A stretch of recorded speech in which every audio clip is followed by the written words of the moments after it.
Okay, come and get me. You okay? I'm trying to get abducted by aliens. Elio! Skipping school! I don't know if this is boundary testing or sleep regression or... Which one of these is you? I don't know, but I think that one is you. My son, are you prepared to become the greatest war machine in the universe? I don't know. Your life isn't up there, Elio. You need to make friends. I just want to belong somewhere. So if any aliens are listening, please come and get me. Okay, bye, love you. It's really happening. We search the universe For the dreamers and stargazers like you. This is awesome! Are you gonna eat me? What? Ew. Oh, no. My name's Elio. What's your name? No one's ever asked me my name before. I'm Glordon. Back home, I didn't fit in. I thought Earth was the problem. But what if it's me? Well, I like you, and you seem fine to me. I never had a friend before. Me neither. Up top. I am Grygon, prepared to be conquered. But I just got here. Perhaps one of us could talk to Lord Grygon. I am shy. I'll do it. What a heroic figure. I'm finally fitting in, and now Grygon's gonna blow everyone up. My friends need our help. You made a friend? Just give me a call. Stop me. Good time. You will feel my wrath. Glordon? Hi, Dad. I'm a bargaining chip. No, say the other thing. Oh, help me, Father. Quiet, you. What is that unholy sound? Stop! Stop at all. These are the lava tunnels. Glordon, I am not fireproof. Why didn't you say something? Glordon! Just get in my mouth. It's actually kind of comfy in here. It is? I've never been in there. The problem with Elio Solis, as far as the universe was concerned, was not that he was loud, or perpetually sticky-fingered from jamon sandwiches, or that he built elaborate, wobbling towers of his mother's engineering textbooks in the living room. The problem was that he was, in his own fiercely held opinion, profoundly misunderstood. His mom, Olga, a brilliant and perpetually harried astrobiologist, spoke in acronyms like SETI and SETI and was always listening for whispers from the stars. His abuela, Chela, spoke in proverbs and worried about evil spirits and the proper marination of pork. Elio, caught between cosmic static and terrestrial seasoning, felt like a radio tuned between two stations, receiving only static. His outlet was his mission control, a ramshackle fortress of cardboard, string, and stolen tablet screens in his bedroom closet. Here, Captain Elio Solis, age 8 3/4, commanded the starship Chimichanga, filing detailed logs about the alien civilizations in his backyard. The ants were clearly building a particle accelerator and sending elaborate, hand-drawn transmissions into the great unknown. "This is Captain Elio of the starship Chimichanga," he whispered into a hollowed-out avocado pit serving as a comms device. "To any beings listening, my current mission is confusing. The prime parent is searching for you, but she forgot to pack my lunch today. The wise elder says if I don't eat my beans, I'll never grow strong enough to fight space monsters. Please advise. Over." One evening, during a rare dinner where his mother was actually home, the sky outside their New Mexico home tore open. It wasn't a flash of light or a distant rumble. It was a silent, seamless inversion, a perfect, purple-silver teardrop that appeared inside the living room, swallowing the sofa whole. From it emerged not little green men, but the ambassadors of the communiverse. They were a kaleidoscopic trio: Aru, a serene, geometric being of shifting sandstone from a desert world, whose voice sounded like wind over dunes; Quib, a gelatinous, anxiety-ridden blob from a water planet, who constantly changed color with his moods and squeaked when startled; and their leader, Surya, a majestic, luminous entity composed of coiled light, like a benevolent solar flare given form. "Greetings, representative of Earth," Surya intoned, their voice a chorus of warm cellos and ringing crystal. Olga, for the first time in her life, was speechless, her scientific mind short-circuiting. Abuela Chela crossed herself and reached for her rosary. Elio, peeking from behind the kitchen door, saw not aliens, but finally, visitors. He strode out, Jamon's smear on his cheek, and addressed them. "Welcome to Earth. I am Captain Elio. You've kinda parked on our couch." The ambassadors turned. Their sensors, or the equivalent, pinged. They had come responding to the SETI signals, the complex, mathematical missives sent by Olga, but their universal translator, a baffling piece of quantum tech, had latched onto the most complex, erratic, and emotionally charged broadcast it could detect in the vicinity. Elio's imaginative, heartfelt, Jamon-fueled logs from his mission control. A catastrophic misunderstanding of cosmic proportions had occurred. "The prodigy," Surya boomed, light pulsing with delight. "The one who speaks of gravitational lunch anomalies and familial diplomacy. Your cognitive patterns are uniquely vibrant. The communiverse is deadlocked. We need a fresh, unclouded perspective. You have been chosen to represent Earth at the Universal Assembly." "What? No, that's my son. He's 8, Olga started, stepping forward. But it was too late. A beam of light enveloped Elio. "Mom," he yelled, suddenly not a captain but a little boy. He grabbed the nearest thing, the edge of Abuela's embroidered tablecloth. Sending a plate of flan flying, she grabbed the other end. "Mi cielito, you hold on," Chala cried. Olga lunged for Elio's hand. The beam tightened, and with a sound like a universe inhaling, it retracted, pulling Elio, his mother clinging to his wrist, and his abuela clutching the tablecloth, now wrapped around Elio's ankle, into the teardrop ship. The last thing to vanish from the living room was a single spoonful of flan, suspended midair before plopping onto the carpet.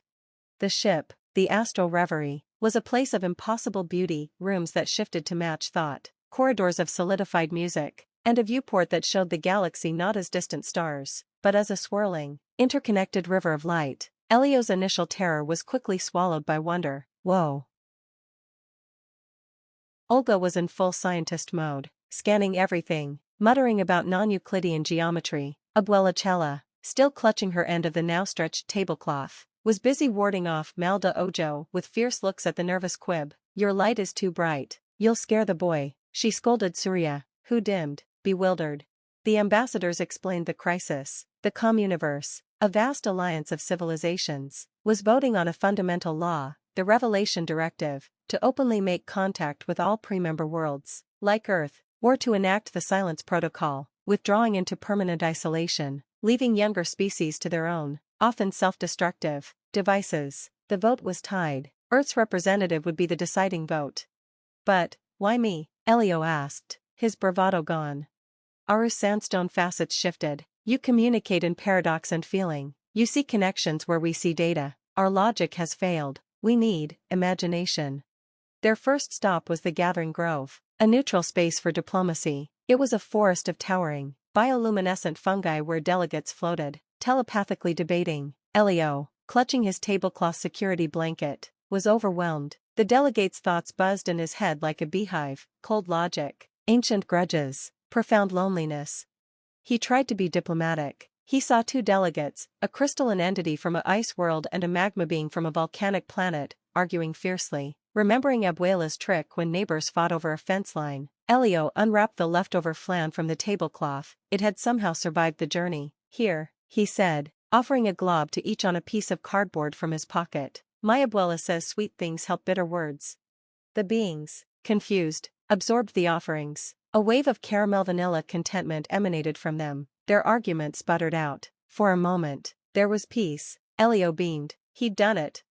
But Quib, the anxious blob, jiggled nervously. "You have contaminated the formal thought space with sucrose and sentiment, and textiles." He gestured at the tablecloth, now stained with flan and space dust. A stern, chrome-plated delegate from a hyperlogical polity, Magister Lumen, intercepted them. "The human child is introducing chaotic variables. His solution is a sensory pollutant, not a policy." Lumen advocated fiercely for the Silence Protocol, believing emotion was a cosmic plague. Dejected, Elio retreated to a quiet corner of the ship. His mom found him, her scientist shell cracking. "Hey Captain," she said softly, sitting beside him. "Your first contact didn't go by the book, huh?" "I made it worse," he mumbled. "Maybe," Olga said, putting an arm around him. "Or maybe you showed them something they've forgotten. I spent my life listening for complex signals, Elay. But the most important message was the messy, complicated, beautiful one coming from the room next door." She kissed his head. "Don't try to be their diplomat. Be ours." Meanwhile, Abuela Chela had found the ship's galley, a biomechanical wonder that synthesized nutrients. She was horrified. This food has no soul, no love. Using her wits and a stolen sonic emulsifier, she began to cook. She infused synthesized protein with stories of home, kneaded dough with lullabies, and created a space caldo that smelled of Tierra Amarilla. The aroma wafted through the astral reverie. It caused a sensation. Aliens drawn by the strange, complex sensory data gathered around. Aru inhaled the scent of roasted chili analogs. This is a memory of sun on stone. Quib, trembling, touched a warm arepa. It feels like safety. For the first time, communication wasn't abstract thought or data, but a shared, sensory experience. Chela, the unappointed ambassador of hearth and home, was forging connections through a language older than speech.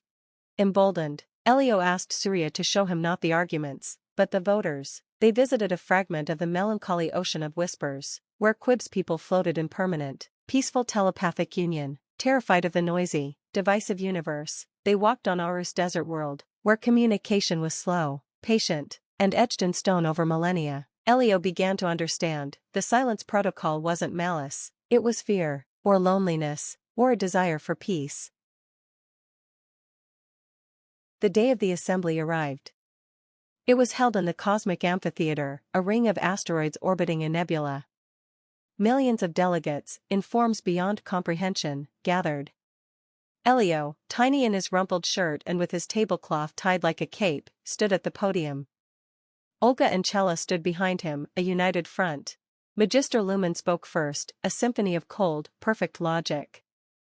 Emotion is error. Contact breeds conflict.